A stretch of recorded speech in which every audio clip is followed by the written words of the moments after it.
Namaskar dosto, welcome back to Master D Friends. Friends, today we are going to talk about future tense, and in the future we are going to start the first tense, the first part of future, that is indefinite. Guys, indefinite जो होता है उसका मतलब होता है कोई भी ऐसी घटना जिसके बारे में जानकारी नहीं हो. इसका मीनिंग ही होता है, indefinite का मतलब ही होता है which is not definite, जो अनिश्चित हो, जो निश्चित नहीं हो. अब फ्यूचर की अगर बात करें तो फ्यूचर में होने वाली कोई ऐसी घटना जिसकी बात हम अभी करते हैं, मतलब घटना अभी हुई नहीं है, उसकी बात हम अभी कर रहे हैं, उसके लिए हम बात करेंगे फ्यूचर इंडेफिनिट की. जैसे मैंने कहा मैं अंग्रेजी पढ़ाऊंगा, आपने कहा हम अंग्रेजी सीखेंगे, किसी ने कहा वो क्रिकेट खेलेगा, मैं तुमसे बात करूंगा, मैं कल स्कूल जाऊंगा, हम जो है बहुत सारे पैसे कमाएंगे, हम लोगों की सेवा करेंगे, हम शादी में डांस करेंगे. तो फ्यूचर में होने वाला कोई भी इंसिडेंट जिसको आप बताना चाहते हो कि आप क्या करने वाले हो या कुछ घटना होने वाली है, उसके लिए बेसिकली हम इस्तेमाल करते हैं फ्यूचर इंडेफिनिट का. दोस्तों, फ्यूचर इंडेफिनिट की जो हेल्पिंग वर्ब होती है वो होती है विल, ठीक है. और यहाँ पर जो इसकी पहचान है वो है गा या गे या what ever the word comes, ठीक है. नॉर्मली यही पहचान आती है कि होगा, होगी, इस तरीके से, ठीक है. तो बहुत सारे ऐसे वर्ड्स होते हैं, लेकिन हम इसको हिंदी में पहचानने के बजाय चूंकि हम इसको ऐसे लर्न करें कि भाई फ्यूचर में हमें विल लगाना है. जब भी फ्यूचर की बात होगी विल तो आएगा, फिर चाहे वो फ्यूचर इंडेफिनिट हो, चाहे फ्यूचर कॉन्टिन्यूअस हो, चाहे परफेक्ट हो या परफेक्ट कॉन्टिन्यूअस हो, फ्यूचर है मतलब विल आएगा. अब आपके मन में एक सवाल आएगा कि सर आपने यहाँ विल लिखा है और आप ये बोल रहे हो कि सभी इस प्रकार के सब्जेक्ट के साथ आपको विल लगाना है. तो सर हमने तो बचपन में ये पढ़ा था कि विल और शैल का इस्तेमाल किया जाता है. तो अगर मैं ओल्ड रूल की बात करूं, किसकी बात करूं, ओल्ड रूल की, तो पुराना जो नियम था वो ये था कि आई और वी के साथ इस्तेमाल होता है शेल. मतलब दो हेल्पिंग वर्ब्स हुआ करती थी फ्यूचर में, एक होती थी शेल जिसका इस्तेमाल आई और वी के साथ करते थे, जबकि बाकी सबके साथ हम करते थे विल का इस्तेमाल. बाकी सबके साथ करते थे विल का इस्तेमाल. तो this was the old rule guys. Nowadays in spoken people do not use shall with any subject, okay, in tenses especially people don't use it. तो ऐसा क्यों भैया, shall को क्यों हटा गया? तो देखो मैं आपको पूरा एग्जांपल समझाता हूं, पूरा कंसेप्ट क्लियर करवाऊंगा. वीडियो को आखिर तक देखना, अच्छा लगे तो लाइक करना. चलिए अब देखिए दोस्तों, यहां पर एक बात मैं आपको समझा देता हूं कि क्यों ऐसा हुआ कि फ्यूचर में सिर्फ विल का इस्तेमाल किया जाता है, shall को हटा दिया गया. पूरा समझाऊंगा. देखिए नियम क्या बोलता है कि आई और वी के साथ हमें shall का इस्तेमाल करना है, ठीक है. अब मैंने कहा कि मैं तुम्हें मिलूंगा, मैं तुम्हें कब मिलूंगा, संडे को मिलूंगा, मैं तुम्हें रविवार को मिलूंगा. इस बात को समझना बहुत जरूरी है, मैं तुम्हें रविवार को मिलूंगा, ठीक है गाइस. अब इस सेंटेंस को अगर हम पुराने नियम के हिसाब से बनाए तो नियम ये होगा कि I shall meet you on Sunday. Am I right guys? ये पुराने नियम के हिसाब से मैंने बनाया. I shall meet you on Sunday, I shall meet you on Sunday, मैं तुम्हें रविवार मिलूंगा, ठीक है, क्योंकि I और V के साथ shall आता है. अगर हम इसे नए नियम के हिसाब से बनाए, न्यू रूल क्या है, न्यू रूल ये है कि सभी के साथ हमें लगाना है will. तो उसको ऐसे बनाएंगे, I will meet you on Sunday, I'll meet you on Sunday. Now see guys, I have written both the sentences. अब ग्रामेटिकली देखा जाए पुराने नियम के हिसाब से, so this is the right, ये सही है, लेकिन स्पोकन में इसका इस्तेमाल नहीं किया जाता है. तो अगर आज के समय में जब भी आप बोलोगे या कोई भी व्यक्ति बोलेगा तो वो ये सेंटेंस बोलेगा, आई विल मीट यू, मतलब आई के साथ तो 100% विल लगाते हैं लोग, शैल कोई लगाता ही नहीं है. ऐसा क्यों हुआ? तो देखिए दोस्तों, पहले जो नियम था, आज के 15 साल पहले जब इंग्लिश, चूंकि हमको जो इंग्लिश मिली है वो ब्रिटिशर्स की इंग्लिश मिली है. किसकी मिली है? ब्रिटिश लोगों ने हमारे इंडिया पर राज किया, अंग्रेजों ने राज किया, और अंग्रेजों ने राज करने के बाद वो अपनी अंग्रेजी हमारे यहाँ छोड़ गए. लेकिन आजकल इंडिया में दो प्रकार की इंग्लिश चल रही, एक चल रही ब्रिटिश इंग्लिश, एक चल रही अमेरिकन इंग्लिश.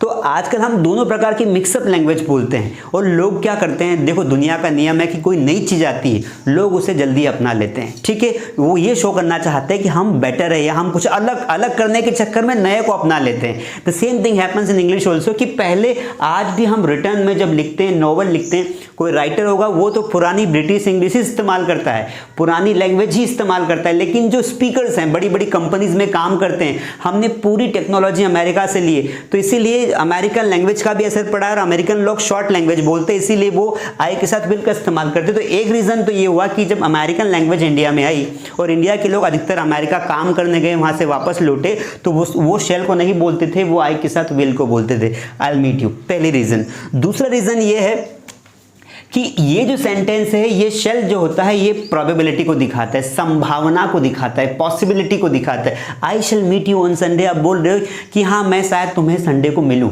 क्योंकि ये शेल अपने आप पे पॉसिबिलिटी दिखाता है, क्योंकि शेल शुड का छोटा भाई है और शुड क्या दिखाता है, चाहिए, तो शुड का छोटा भाई शेल हुआ ना, तो वो क्या बोलेगा, हाँ मुझे तुम्हें संडे मिलना चाहिए। अब मान लो मैंने आपको समझने की कोशिश करना, मैंने तुम्हें कहा कि मैं तुम्हें संडे मिलूंगा और मैं इंग्लिश में बोल रहा हूँ I shall meet you on Sunday, तो आप बोलोगे सर शेल क्यों लगाया आपने, आपको लगता है कि आपको हमें मिलना चाहिए। अरे मिलना चाहिए नहीं, मिलना ही पड़ेगा आपको। तो फिर मैंने कहा कि ठीक है भैया, I will meet you on Sunday. मतलब विल क्या करता है, सर्टेनिटी को शो करता है। सर्टेनिटी मतलब निश्चितता, निश्चित हो। जब कोई चीज निश्चित हो जाएगी ना तो वहां विल लगाया जाए। विल का मतलब होता है कि कोई काम पक्के में होगा। I will talk to you tomorrow, मैं तुमसे कल बात करूंगा। आई विल टेक रिवेंज, मैं बदला लूंगा।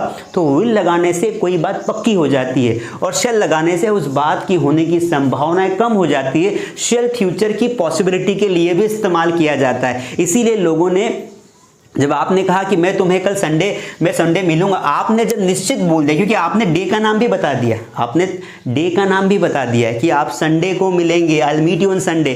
जब आपने डे का नाम बता दिया है तो मतलब पक्का मिलेंगे, तो पक्का मिलेंगे तो फिर पक्का मिलो ना भैया। तो I will meet you on Sunday, I shall मत लगाओ कि मुझे तुम्हें मिलना चाहिए, क्योंकि शेल का मतलब तो चाहिए भी निकलना है, शेल का मतलब तो चाहिए भी निकलता है। इसीलिए धीरे धीरे लोगों ने क्या किया कि शेल को हटा दिया, दो कारणों की वजह से। एक तो अमेरिकन लैंग्वेज का प्रभाव, दूसरा शेल पॉसिबिलिटी को शो करता है, संभावना बताता है, सजेशन के लिए इस्तेमाल किया जाता है, इसीलिए लोगों ने इसको हटा दिया।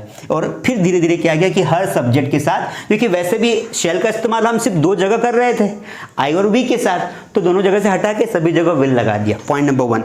अब दूसरी बात है, जब यहां से शेल को भगाया गया, फ्यूचर से शेल को हटा दिया गया, तो शेल गया कहाँ, तो शेल का इस्तेमाल हम लोग ऑक्सिलरी वर्ब के रूप में करते हैं मोडाल्स में। मतलब शेल का इस्तेमाल किया जाता है सजेशन के रूप में। आजकल शेल टेंसेज में नहीं आता है, शेल आता है ऑक्सिलरी रूप में। कैसे, जैसे हम बोलते हैं क्या हम चलें, शेल का इस्तेमाल कहाँ होता है, इस प्रकार के वाक्यों में। सजेशन पूछने के लिए शेल का उपयोग होता है, सुझाव पूछने के लिए, सुझाव।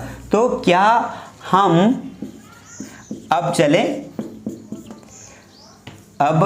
इस प्रकार के वाक्यों में। तो शेल यहां से निकल के भाग गया तो कहां आया, सुझाव देने के लिए आ गया।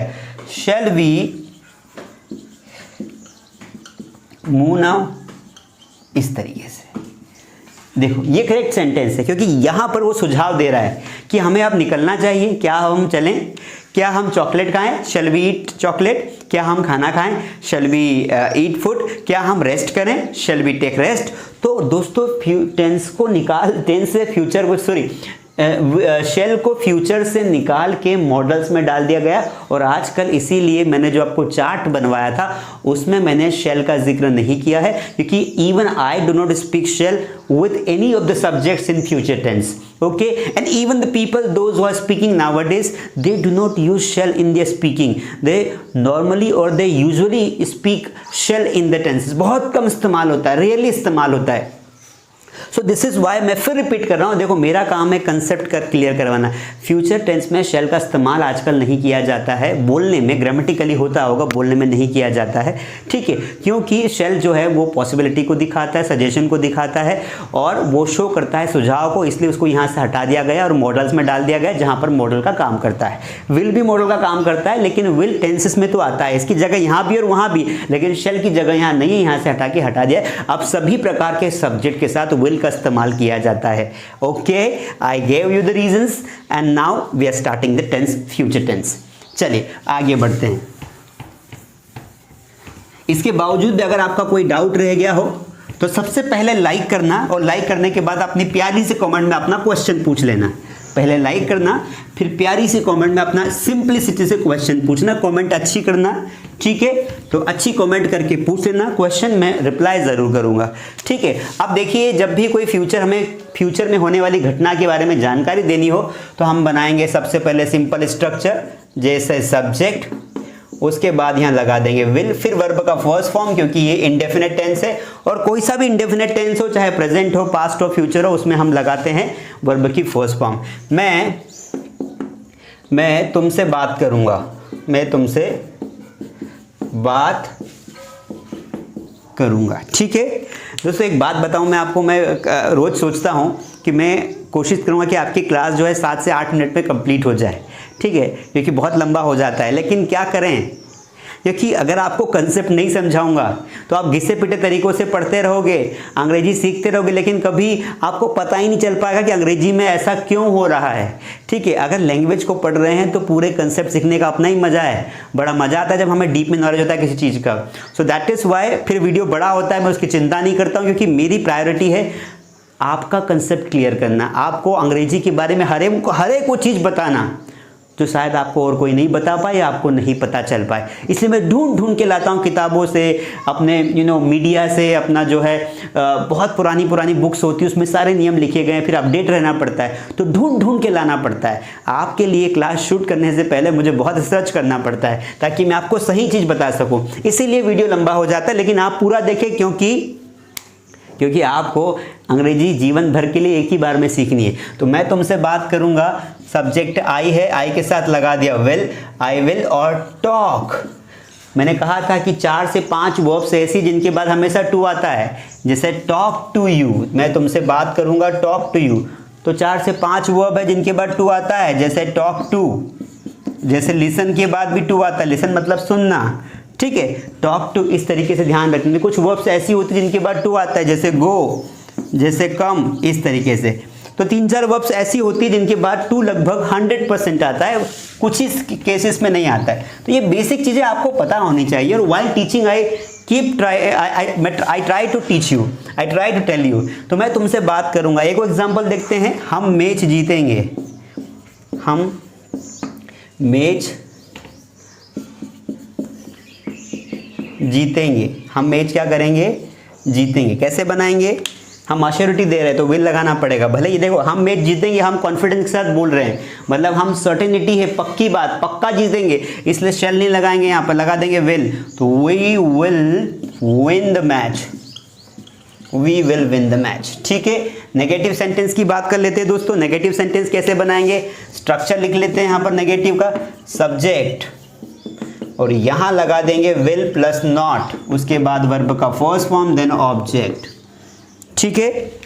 एक सेंटेंस है, मैं अंग्रेजी, या अंग्रेजी का तो एग्जांपल लेते हैं, मैं वह ले लेते हैं, वह शब्द लेते हैं, वह क्या नहीं करेगा, वह फिल्म नहीं देखेगा, वह फिल्म नहीं देखेगा। This is a negative sentence, okay. अब it's very simple to make negative, will not लगा देंगे तो नेगेटिव बन जाएगा, ही विल नॉट, देखने को बोलते हैं watch, he will not watch movie. आपको मैं बता देता हूं दोस्तों एक और बात यहाँ पर, कि ये जो विल नॉट है, इस सेंटेंस को ऐसा भी लिखा जा सकता है, हम इसका एब्रीवेटेड फॉर्म, संक्षिप्त रूप लिखेंगे तो ही और विल नॉट को कर देंगे वांट। ध्यान से देखना, ये वाला वांट नहीं है, चाहने वाला वांट नहीं है, चाहने वाला वांट नहीं है, ये कौन सा वांट है, विल नॉट का जो नेगेटिव होता है वो है want, abbreviated form, he want watch movie. ध्यान रखना है दोस्तों, he want watch movie. What I mean to say is guys, what I mean to say is कि ही वांट वॉच मूवी का मतलब होता है कि मैं मूवी नहीं देखूंगा। और उसके अलावा एक बात मैं आपको बताना चाह रहा था कि इसको विलंट नहीं बोलना है। क्या नहीं बोलना है, विलंट नहीं बोलना है, गलत है। जैसे लोग डिड नॉट को डिडंट बोल देते हैं, मन से कुछ भी लगा, वो डिंट होता है। तो कुछ चीज़ों के प्रोनाउंसिएशन अलग होते हैं, लिखा होता है, लेकिन प्रोनाउंसिएशन पर ध्यान देना पड़ेगा। Pronunciation is very important guys. चलिए, तो ही वांट वॉच मूवी। अब आपके सामने एक चीज़ है, यहाँ पर एक वर्ड है वॉच। वॉच का मतलब होता है देखना, और एक होता है सी, सी का मतलब भी होता है देखना। देखो, जब किसी चीज़ को हम नॉर्मली देखते हैं, क्या करते हैं, नॉर्मली देखते हैं, तो वहाँ पर सी लगाते हैं, है ना, क्या लगाते हैं, सी लगाते हैं। मतलब आपको उसका ध्यान रखना है, ठीक है, पूरा फोकस नहीं करना है उस पर कि पूरा आंखें गड़ा के भेजना है। जैसे मान लो किचन में सब्जी बन रही है और मेरी मम्मी ने मुझे कहा कि बेटा सब्जी को देखना थोड़ा सा, मतलब मुझे क्या है, अपना काम करते करते सब्जी को देखना है। तो my mother will say please see the vegetable, वो पक जाए तो बंद कर देना। वॉच का मतलब होता है ध्यानपूर्वक देखना, किसी चीज़ पर पूरी निगाहें, आंखें गड़ा के देखना। जैसे हम फिल्म देखते हैं तो फिल्म में वॉच क्यों लगाते हैं, ऐसा क्यों बोलते हैं, I am watching TV, I am seeing TV क्यों नहीं बोलते? क्योंकि जब हम टीवी देखते हैं, मूवी देखते हैं, सीरियल देखते हैं, तो हमारा पूरा ध्यान, आंखें, पूरा ध्यान, पूरी बॉडी, सब कुछ टीवी की तरफ होती है। तो वॉच का मतलब होता है टू वॉच केयरफुली, मतलब ध्यान से देखना। सी मतलब नॉर्मली देखना, पूरे ध्यान की आवश्यकता नहीं है, पूरे ध्यान की आवश्यकता नहीं, सिर्फ हमें उसका ध्यान रखना है। मतलब हम दूसरा काम करते हुए भी एक तरफ देख सकते हैं, क्योंकि आंखें कहीं भी जा सकती है। This is what I had a concept. इसके अलावा अगर आप इंटरोगेटिव सेंटेंस बनाएंगे दोस्तों, तो इंटरोगेटिव सेंटेंस में क्या होगा कि आपको स्ट्रक्चर जो लिखना पड़ेगा वो विल आगे आ जाएगा। तो आपने लिख दिया will plus subject plus verb की first form then object, will plus subject plus verb की first form then object. Simple सी बात है, आपने सुना होगा क्या तुम मुझसे शादी करोगे, विल यू मैरी मी, इस तरीके से आप बोलते हैं, ठीक है। तो बहुत सारे, क्या तुम खाना खाओगे, जब हम फ्यूचर में किसी से परमिशन लेते हैं तो विल को आगे कर दीजिए, क्या तुम खाना खाओगे, तो कैसे बोलेंगे इसको, जो विल है उसको आगे लगा दो, विल यू ईट फूड। हम ईट की जगह पर हैव भी लगा सकते हैं, डिपेंड करता है हमारे ऊपर, हैव मतलब भी लेना होता है। सो गाइस ये है, थोड़ी सी प्रैक्टिस कर लेते हैं। इंटरोगेटिव नेगेटिव बनाना है अगर आपको, तो आप कैसे बनाएंगे इंटरोगेटिव नेगेटिव, आप इंटरोगेटिव नेगेटिव में विल को आगे कर देंगे, उसके बाद लगा देंगे सब्जेक्ट, फिर आप लगा देंगे नॉट, फिर वर्ब का first form then object. This is the structure. Last में क्वेश्चन मार्क। मैंने आपको ये पूरा समझा दिया है। फ्यूचर इंडेफिनेट बहुत ज़्यादा इस्तेमाल किया जाता है, पूरे फ्यूचर में जो है सिर्फ इंडेफिनेट ही ज़्यादा इस्तेमाल किया जाता है, बाकी कॉन्टिन्यूअस, परफेक्ट और परफेक्ट कॉन्टिन्यूअस हम बहुत कम इस्तेमाल करते हैं, ठीक है। ये सबसे ज़्यादा इस्तेमाल किया जाता है।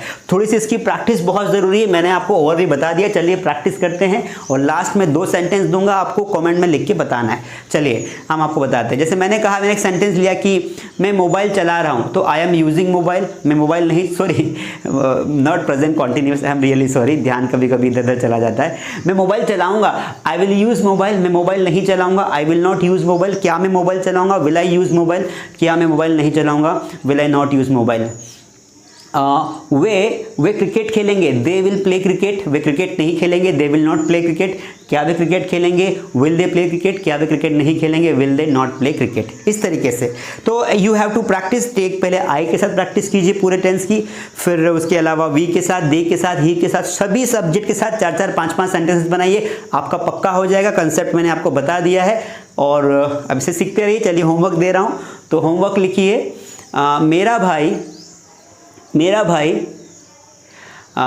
भाई 2 साल बाद, मेरा भाई 2 साल बाद मशीन खरीदेगा। मशीन की स्पेलिंग ध्यान से लिखना, सर्च करके, गलत स्पेलिंग नहीं लिखना है, लोग देखते तुम्हारी कमेंट, मैं तो देखता हूँ पर लोग भी देखते हैं, है ना। मेरा भाई 2 साल बाद मशीन खरीदेगा, मशीन खरीदेगा। एक सेंटेंस इसके चारों बनाना कमेंट में, और दूसरा सेंटेंस लिखिए, वह सोमवार को तुमसे कैफ़े पर मिलेगा, वह सोमवार को तुमसे कैफ़े पर मिलेगा। इसमें प्रीपोजिशन लगाना है, कैफ़े पर क्या प्रीपोजिशन लगेगा लगाना, और कैफ़े की स्पेलिंग सही लिखना है। ये 2 सेंटेंसेस कमेंट में लिख के बताना। आज शाम से एक्टिविटीज़ चालू हो रही है स्पोकन की, उसमें ज़रूर पार्टिसिपेट करना। नंबर आपको पता है, नहीं पता हो तो डिस्क्रिप्शन में दिया हुआ है, कोई भी जानकारी हो ले सकते हैं आप। और बाकी आज के लिए इतना काफ़ी है। आई होप कि आज का आपको टॉपिक अच्छा लगा होगा, और अब हम मिलेंगे कल फ्यूचर कॉन्टिन्यूस के साथ। तब तक के लिए thank you so much. Please take care, और लाइक और सब्सक्राइब नहीं किया हो चेक कर लो, हो तो कर देना, और अपने दोस्तों के साथ शेयर ज़रूर करें और सब्सक्राइब करवाएं। Thank you so much.